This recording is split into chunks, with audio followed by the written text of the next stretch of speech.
In today's show, it's time to look at the waiver wire. Who's been added, who's been dropped, who should be added, who should be dropped. All of that stuff, including a big bloke in Orlando, Michael Bolton. Thanks, Josh. It's Michael Bolton here, and it's time for another episode of the Locked On Fantasy Basketball Podcast. Let's get to it. Let's get to it, indeed.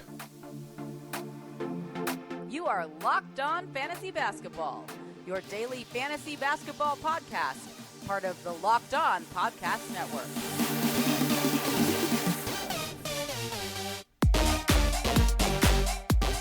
Hello and welcome to the Locked On Fantasy Basketball Podcast, brought to you by Basketball Monster. My name is Josh Lloyd and I am the lead fantasy analyst at basketballmonster.com, and you can find me on Twitter, as always, at redrock_bball, and on Instagram at Locked On Fantasy Basketball. Thank you for making Locked On Fantasy Basketball your first listen. Every day we are free and we are available on all platforms.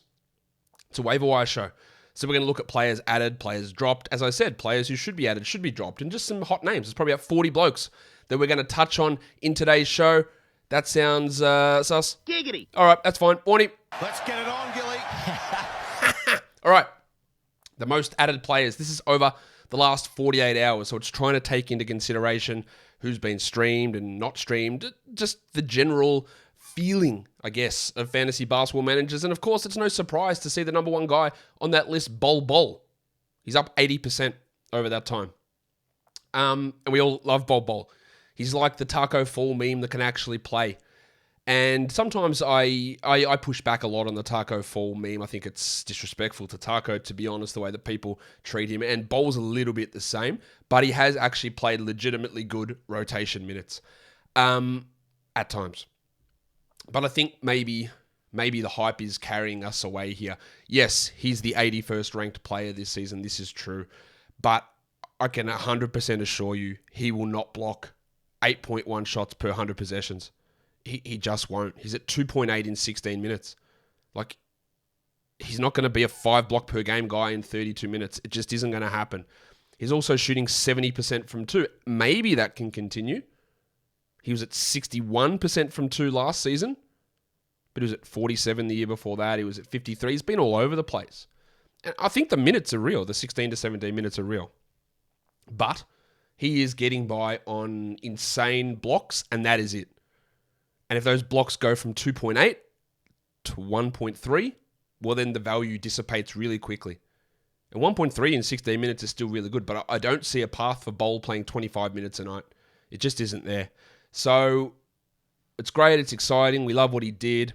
Look,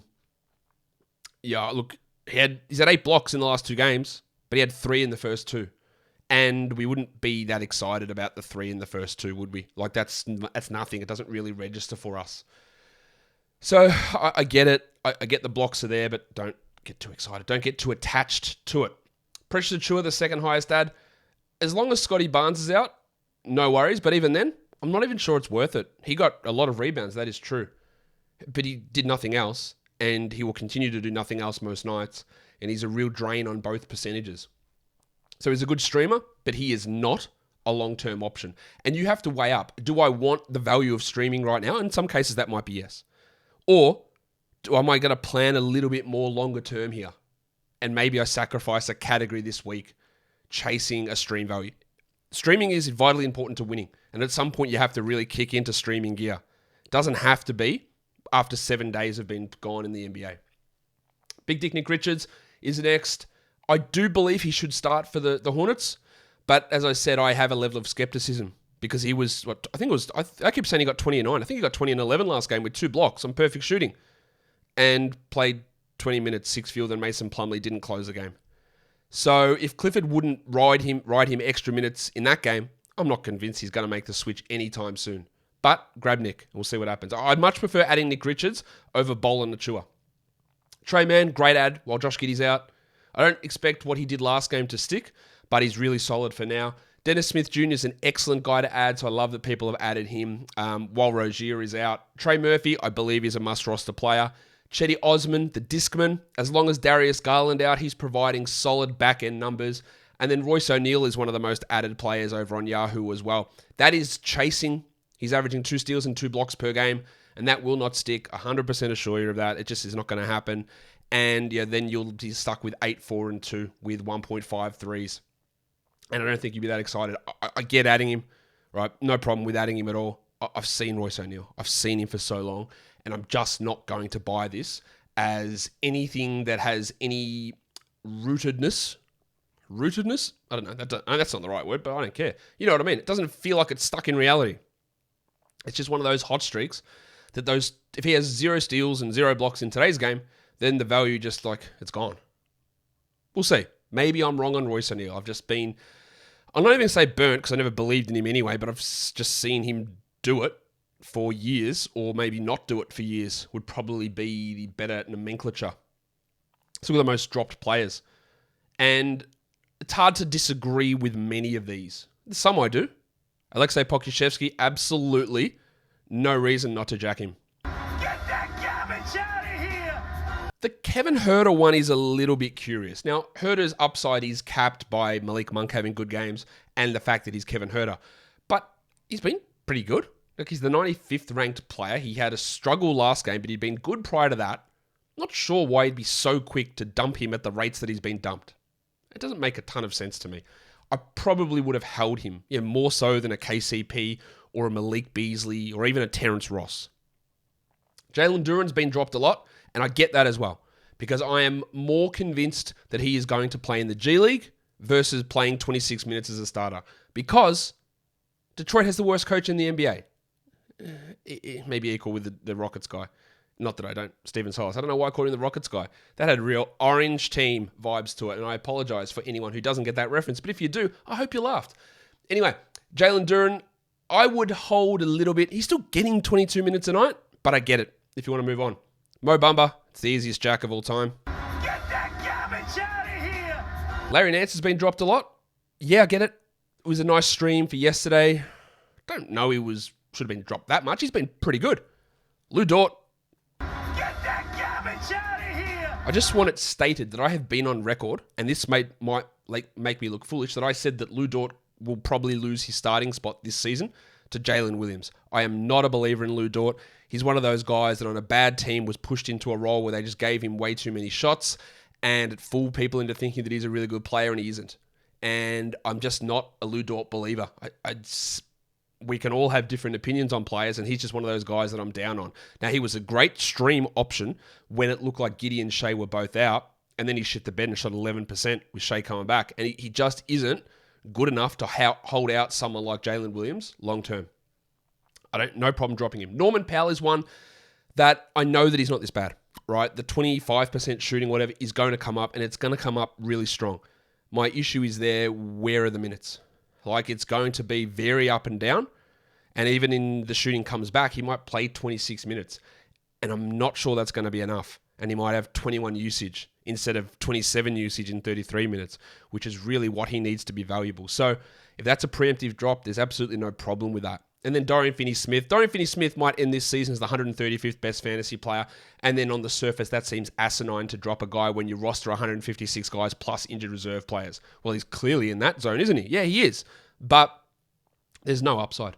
What you should be doing with his roster spot is your worst or second worst player. There's no ability for him to become a top 90 player.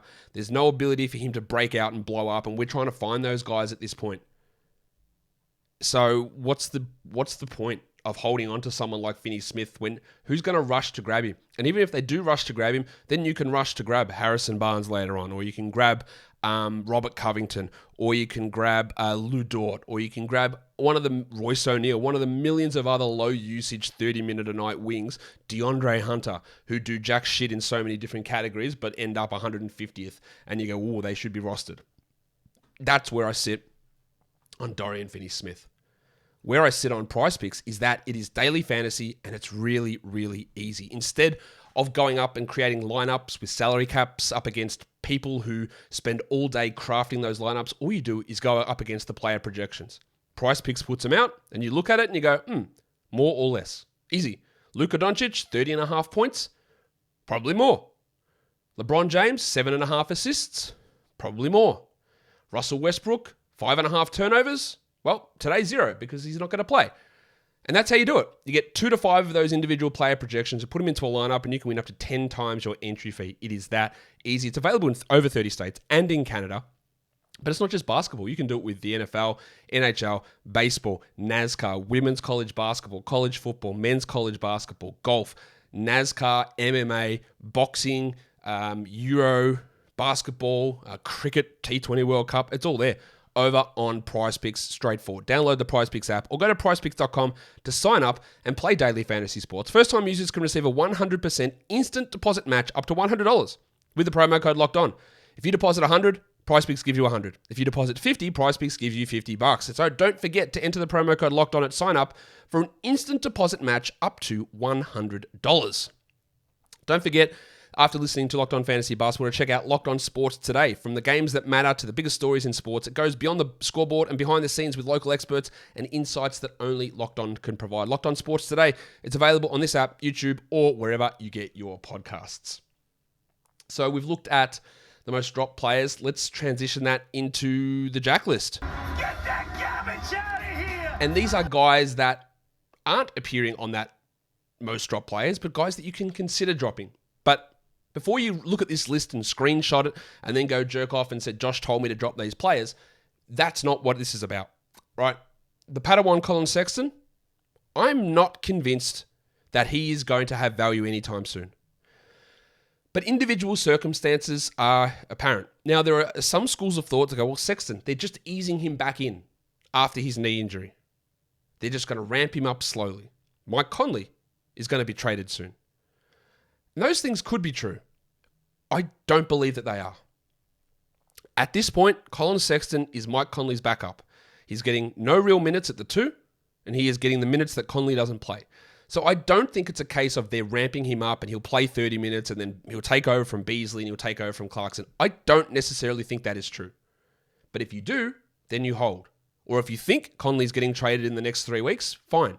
But you literally might be waiting until January for Sexton to get over 20 minutes a night. And I think that is the most likely scenario.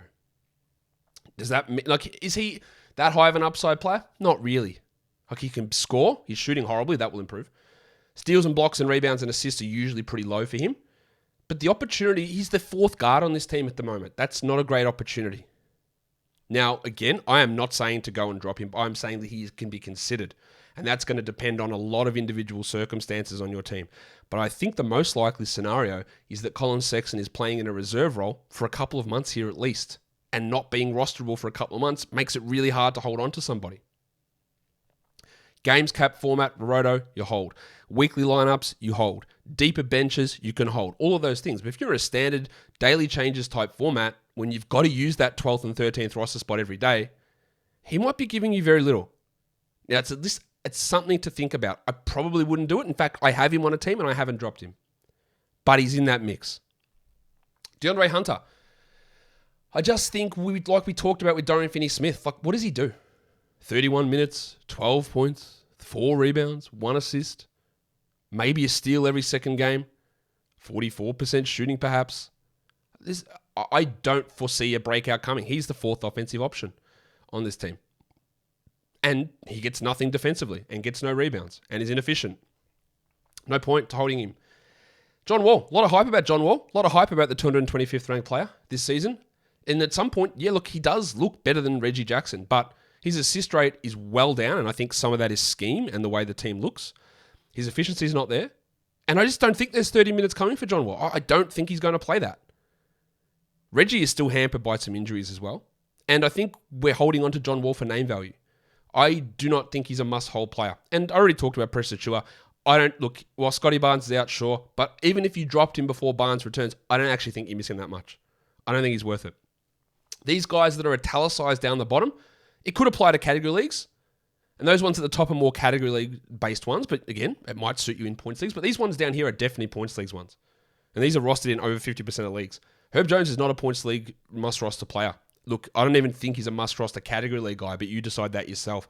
He's a steal specialist who has no steals. That will come. Do not worry about the steals. They will come. They might not hit 1.7, as I drummed into your head a million times in the preseason. 1.7 is really good. 1.3 is really good, but it's not game-changing. And that's how weird it is with the steals category. Right? And I told you this a million times about if the steals just go from very good to good, then the value for any player evaporates really quickly. And that's what we're seeing here with Herb. Now, the steals will come. But what else does he do?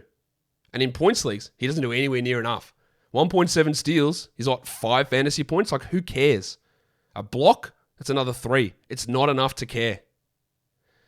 Brandon Clark, he's a clear drop in all formats.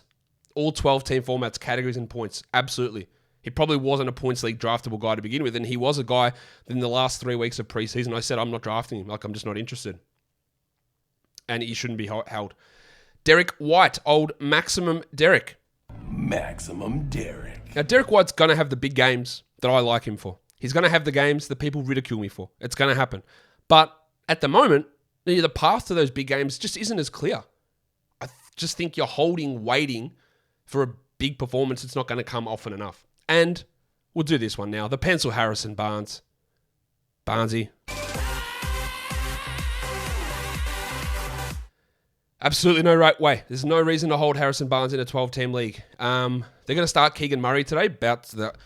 I swear to God. That KZ Okpala thing, I swear to God. The stupidity that NBA coaches go through routinely every year and never learn their lesson boggles my mind.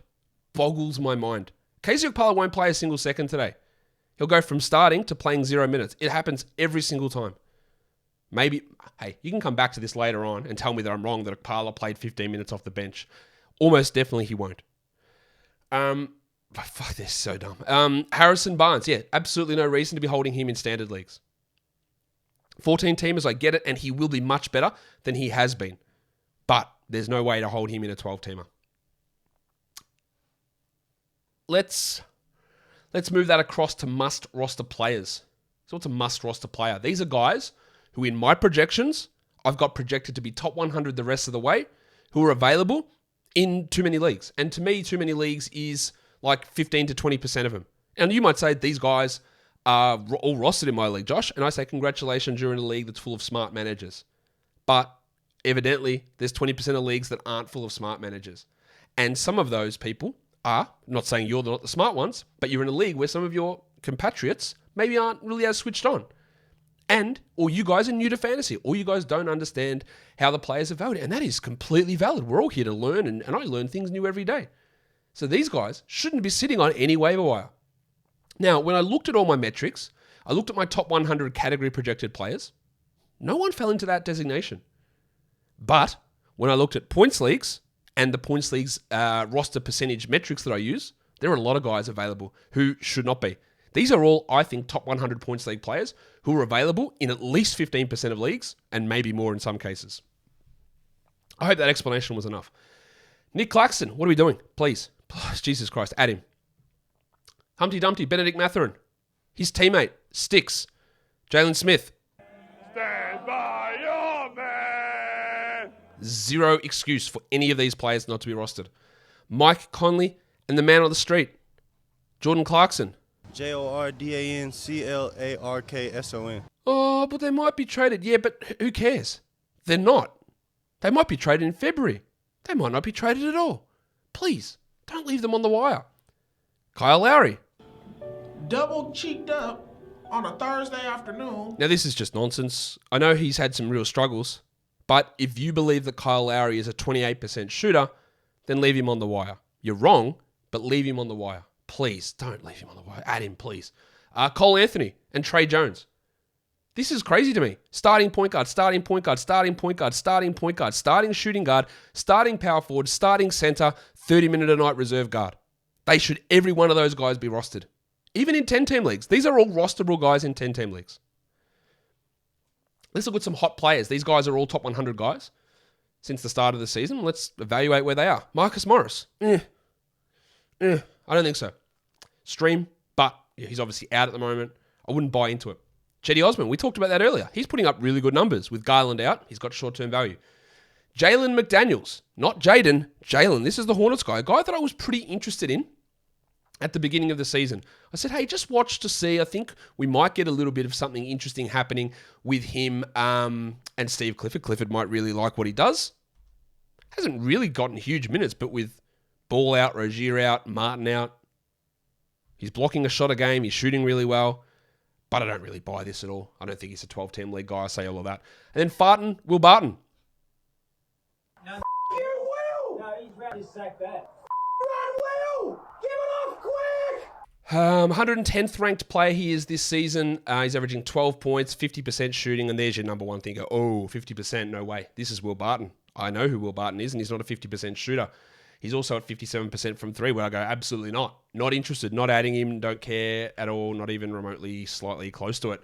In points leagues, these guys are all top 100 guys, and they're available in some spots. Lonnie Walker, not a big Lonnie Walker fan, but in a points league, with the minutes he's getting, you got to do it. Royce O'Neal is a hot player who I do not think he's going to maintain this long term. Dennis Smith is a top 100 guy. Yeah, for now we roll with him. And then Trey Murphy. Yeah, obviously. Trey Murphy is a 12-team league guy until he isn't, because there might be a minute squeeze. I would love for them to just go 28 a night with him. Don't know that it's going to happen, but yeah, I'm really excited about what he's bringing. And let's just go through a bunch of other names that I think are worth mentioning. Jalen Noel has got a usage that's blowing out his ass. It is gigantic. And that is translating to good fantasy points numbers and good scoring numbers in category leagues. And 14-team leagues need to pay attention. The big fella, Jock Landau, I think he's been super impressive. He's not as good as DeAndre Ayton, but he's definitely producing good value behind DeAndre Ayton. If Ayton, anything happens, I would rush to add Landau. He flashed last season in San Antonio. He had a dumb play at one point in San Antonio that was, can't remember what it was, some sort of stupid foul or inbound pass or something. I think it was an inbound pass, but he's really good. And he's a name to watch. Kelly Oubre is available in like 30% of leagues. I don't like Oubre, but with everyone out, that shouldn't be the case. Aaron Gordon, another name that is still not even 80% rostered. He's taken a step forward. Michael Porter Jr.'s back is, I'm not fully panicking on Porter, but it's not great. And that's good. Vanderbilt, why is he not at 95?